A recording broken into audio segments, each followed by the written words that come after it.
नमस्कार. आजच्या या सविस्तर विश्लेषणात तुमचं स्वागत आहे.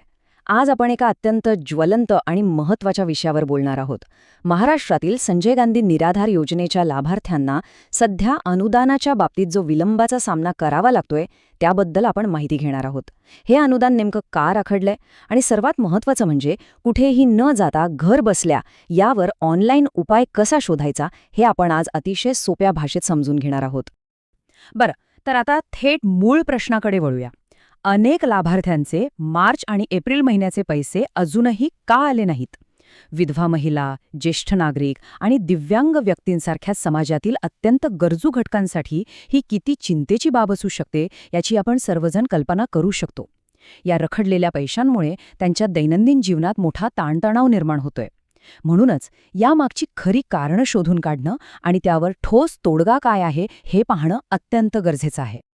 आजच्या या विश्लेषणाची रूपरेषा अगदी थोडक्यात सांगतो. आपण 4 मुख्य गोष्टी पाहणार आहोत. पहिलं म्हणजे अनुदानाची नेमकी समस्या आणि त्याची कारणं. दुसरं, तहसील कार्यालयात फेऱ्या न मारता मिळणारा ऑनलाईन उपाय.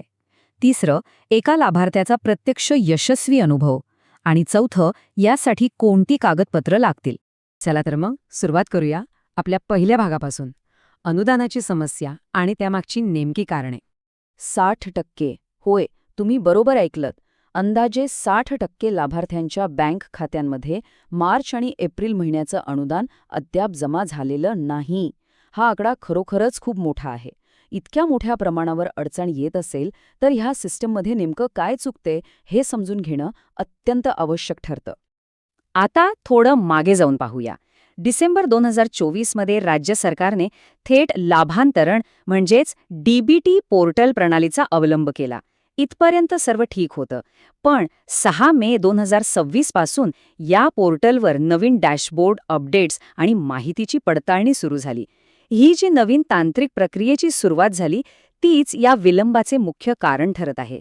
या सिस्टम अपडेट्समुळे स्वयंचलित पडताळणीत अचानक अनेक अडथळे निर्माण झाले आहेत. डीबीटी पोर्टलवर नेमक्या कोणत्या तांत्रिक चुका होता आहेत? तर काहींचं UDID कार्ड स्टेटस चक्क फेल दाखवते. काहींची दिव्यांगत्वाची म्हणजेच PWD पडताळणी इनव्हॅलिड ठरवली जात आहे, तर काहींच्या जन्मतारखेमध्ये सिस्टममध्ये तफावत आढळते आहे. या अशा स्वयंचलित तांत्रिक त्रुटींमुळे पोर्टलने आपोआप एप्रिलचे अनुदान गोठवून ठेवले आहे. आता वळूया दुसऱ्या भागाकडे आणि यापुढच्या माहितीतील सर्वात महत्त्वाची आणि रंजक गोष्ट म्हणजे तहसील कार्यालयात न जाता यावर उपाय कसा काढायचा हे आता आपण पाहणार आहोत. जुनी आणि नवीन पद्धत यातला फरक बघा. पूर्वीची पद्धत किती थकवणारी होती. प्रत्यक्ष तहसील कार्यालयात जा, कागदपत्रांच्या जड फाईल्ससोबत घेऊन फिरा आणि काहीही स्पष्ट उत्तर न मिळता तासनतास रांगेत उभे राहा. पण आता चित्र पूर्णपणे बदललंय. नवीन पद्धतीनुसार तुम्ही आपले सरकार पोर्टलच्या माध्यमातून घर बसल्या ऑनलाईन तक्रार दाखल करू शकता. ही पद्धत केवळ सोपीच नाही तर प्रशासनाची जबाबदारी निश्चित करणारी आणि पारदर्शक आहे. आणि ह्यात सर्वात मोठा दिलासा काय माहितीये? राज्य प्रशासनाने एक अत्यंत महत्त्वाचा निर्णय घेतला आहे. मुख्यमंत्री कार्यालय, मंत्री अतुल सावे आणि मुख्य सचिव यांनी या समस्येची गंभीर दखल घेतलीय. त्यामुळे ऑनलाईन पोर्टलवर आलेल्या तक्रारींचं थेट निवारण करणं आता तहसील कार्यालयांसाठी बंधनकारक आहे. म्हणजेच तुमची तक्रार आता वाऱ्यावर सोडली जाणार नाही. आता आपण तिसऱ्या भागात एका लाभार्थ्याचा प्रत्यक्ष यशस्वी अनुभव पाहूया. म्हणजे तुम्हाला या प्रक्रियेवर नक्कीच विश्वास बसेल. 8 मे 2026 रोजी आपले सरकार पोर्टलवर एका लाभार्थ्याने केलेली ही तक्रार बघा. ते म्हणतात, मी 75% दिव्यांग असून संजय गांधी कार्यालयामध्ये वेळोवेळी सर्व आवश्यक कागदपत्रे सादर करूनही माझे मार्च व एप्रिल महिन्याचे अनुदान अद्याप प्राप्त झालेले नाही. हा खऱ्या अर्थाने अनेकांचा सामायिक संघर्ष आहे. पण त्यांनी ही तक्रार योग्य डिजिटल प्लॅटफॉर्मवर मांडली हे महत्त्वाचं. या तक्रारीनंतर समाधान योजना छत्रपती शिवाजी महाराज महाराजस्व अभियान शिबिरामध्ये तहसील कार्यालयाने याची सखोल तपासणी केली. आणि तपासणीत काय समोर आलं?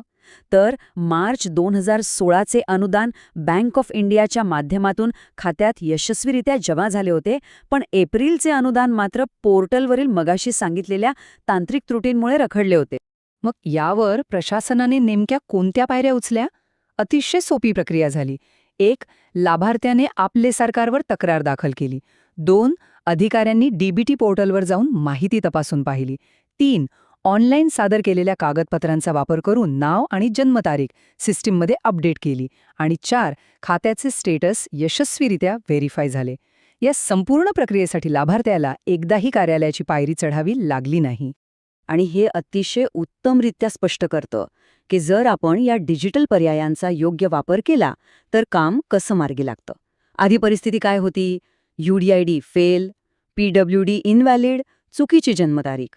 पण तक्रार निवारणानंतर लगेचच UDID व्हॅलिफाईड झालं, PWD स्टेटस अप्रूव्ह झालं आणि सगळी माहिती अद्ययावत झाली.